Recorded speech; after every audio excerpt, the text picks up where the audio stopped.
Today, we're diving into one of the most intense and strategically significant developments unfolding in Northern Europe, the rising confrontation between Denmark and Russia in the Baltic Sea. This is not just a regional dispute, it's becoming a critical flashpoint that could reshape European security, NATO's defense posture, and Russia's naval ambitions. The Baltic Sea has always been an area of silent tension, but now the situation is heating up fast. Denmark's latest moves have challenged Moscow's influence like never before, and the world is watching closely to see how far this standoff will go. The Baltic Sea is more than just a body of water. It's one of the most important maritime corridors in Europe. It connects Russia's key ports, including St. Petersburg and Kaliningrad, to global trade routes. For Russia, this route is vital for both commercial shipping and military mobility. But now, with Denmark's assertive stance and NATO's growing presence, Moscow's freedom of movement in the region is facing serious challenges. Denmark, though a small nation compared to Russia, holds one of the most strategic positions in the world, the Danish Straits. Whoever controls these narrow passages controls access to the Baltic Sea. That gives Denmark enormous leverage over Russia's naval ambitions. Recently, Denmark has started tightening its control and surveillance of these straits, inspecting vessels, increasing patrols, and even hinting at restricting Russian transit under certain conditions. To Moscow, this is nothing less than an act of provocation. Russia has responded sharply, accusing Denmark of playing with fire and serving as a pawn in NATO's strategy to encircle and weaken Russia. Russian state media has already begun portraying Denmark as an aggressor, warning that any attempt to blockade Russian vessels will be met with a strong and decisive response. These are not empty threats, they echo the same kind of language Moscow used before previous military escalations. Denmark's actions, however, aren't coming out of nowhere. Over the past 2 years, tensions in the Baltic region have been escalating due to Russia's war in Ukraine, increased cyber attacks, and suspected sabotage of undersea infrastructure, such as the Nord Stream gas pipelines. When those pipelines were mysteriously blown up, suspicion quickly turned toward Russia. Since then, Denmark, Sweden, and Finland have all stepped up their security and intelligence operations in the Baltic. The entry of Finland and Sweden into NATO has completely changed the balance of power in the region, effectively surrounding Russia's Baltic fleet. Moscow's once comfortable dominance is now under serious pressure. Denmark's government has stated that it's not looking for a fight, but is defending its sovereignty and ensuring maritime safety. Yet behind the diplomatic language lies a clear message: Denmark is ready to stand up against Russian aggression. The Danish Navy has increased joint exercises with NATO forces, deployed advanced surveillance systems, and started modernizing its defense infrastructure. This shift represents a massive change for Denmark, which for decades maintained a relatively low military profile. Now, it's on the front lines of a geopolitical confrontation that could have far-reaching consequences. Russia, on the other hand, sees Denmark's growing assertiveness as part of a broader Western plan to isolate it. The Kremlin believes that NATO is turning the Baltic Sea into a NATO lake, cutting off Russia's access and threatening its military installations in Kaliningrad. That enclave, wedged between Poland and Lithuania, is one of the most heavily militarized regions in Europe. From there, Russia can launch missiles, deploy naval forces, and conduct intelligence operations. Losing operational freedom in the Baltic would significantly weaken Russia's strategic position. That's why Moscow is unlikely to sit back quietly while Denmark tightens control. In recent months, Russian warships have conducted a series of training operations. Near Danish waters, thinly veiled shows of force meant to send a message. Russian aircraft have also violated Danish airspace multiple times, prompting intercepts by Danish fighter jets. Meanwhile, NATO's naval presence has surged, with U.S. British and German vessels regularly conducting joint missions alongside Denmark. The result is an increasingly crowded and tense maritime zone where one miscalculation could trigger a dangerous escalation. The political dimension is also heating up. Denmark's leaders have been vocal in condemning Russia's aggression in Ukraine and in calling for stronger NATO unity. Copenhagen has supported Ukraine with weapons, training, and humanitarian aid, positioning itself as one of the staunchest critics of the Kremlin in Northern Europe. In response, Moscow has placed Denmark on its list of unfriendly states, effectively cutting diplomatic channels and increasing cyber operations targeting Danish infrastructure.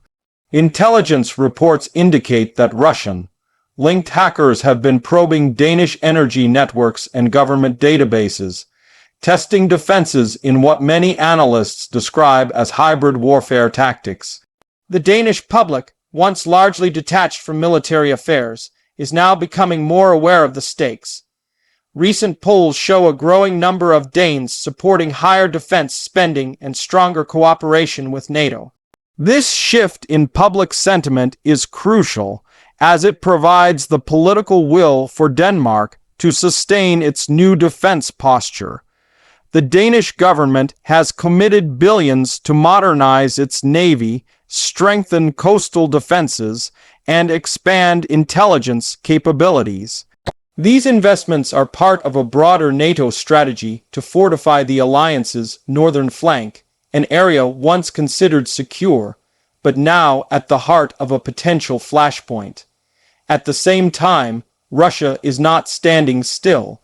Moscow is reinforcing its Baltic fleet, deploying more advanced submarines, and conducting missile drills designed to intimidate its neighbors. Satellite imagery has revealed increased military activity in Kaliningrad, including the movement of nuclear-capable Iskander missiles. This buildup sends a clear signal. Russia is preparing for every scenario, including potential naval confrontations. The Russian government insists these moves are purely defensive, but NATO officials see them as aggressive posturing meant to deter allied forces. One of the biggest concerns for analysts is the possibility of a gray zone conflict, a situation where both sides engage in covert or non-conventional tactics that stop short of open war but cause serious instability. That could include cyber attacks, sabotage of underwater cables or pipelines, or disinformation campaigns targeting public opinion. Denmark, with its advanced digital infrastructure and vital role in European energy transport, is a prime target for such operations. The Nord Stream explosions have already demonstrated how vulnerable the Baltic's undersea network is. Any new incident could easily ignite a wider crisis. The United States has been closely monitoring these developments. Washington has reaffirmed its commitment to defend every inch of NATO territory, and Denmark's position makes it a key ally in securing the Baltic region. American military planners understand that controlling the Danish Straits is essential for maintaining supply routes and freedom of navigation for Allied forces. That's why the U.S. Navy has increased its cooperation with Denmark, sharing intelligence, conducting joint drills, and even considering permanent deployments in Danish waters. This partnership sends a strong signal to Moscow. Any threat to Denmark is a threat to NATO itself. For Russia, this situation is becoming increasingly frustrating. Every move it makes in the Baltic is now met with an immediate NATO response. The sense of encirclement is growing stronger in Moscow's strategic calculus. Russian commentators are warning that the West's provocations could push Russia to take drastic measures. Some have even floated the idea of using non-conventional deterrence, a vague term that could imply cyber attacks or even tactical nuclear threats. While such rhetoric is often intended to scare and divide NATO, it still underscores how dangerous the situation has become. European leaders are urging restraint, but the political climate leaves little room for compromise. Denmark's prime minister has stated that the nation will not bow to intimidation, and will continue defending international law and freedom of navigation. Meanwhile, Russia continues accusing Denmark of violating its rights and threatening its security.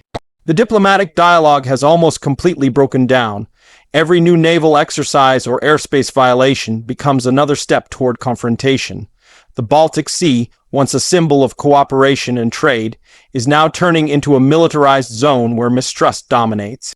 Behind all of this lies a broader struggle for influence.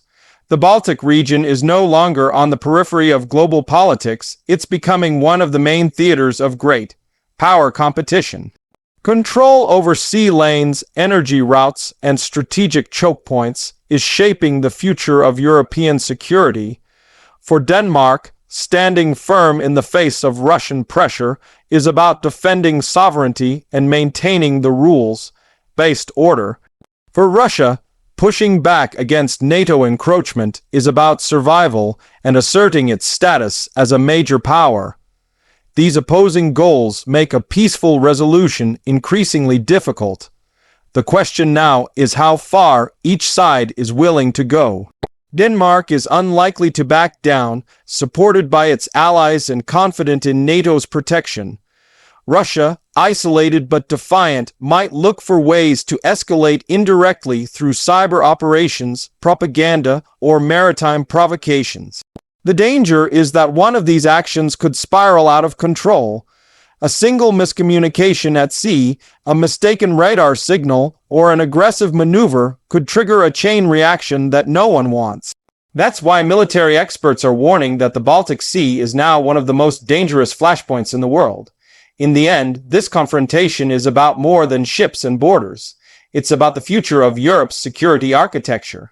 If Denmark succeeds in asserting control and limiting Russian influence, it would mark a major victory for NATO and a serious setback for Moscow. But if Russia manages to intimidate or destabilize Denmark, it could undermine Western unity and embolden further aggression. Both sides understand the stakes, which is why the tension continues to rise with each passing week. The coming months will be critical. Denmark will keep strengthening its defenses, NATO will increase its coordination, and Russia will test the limits with new provocations. Each move will shape the next phase of this geopolitical chess game. Whether the Baltic Sea becomes a symbol of stability or conflict will depend on how wisely leaders handle this delicate moment.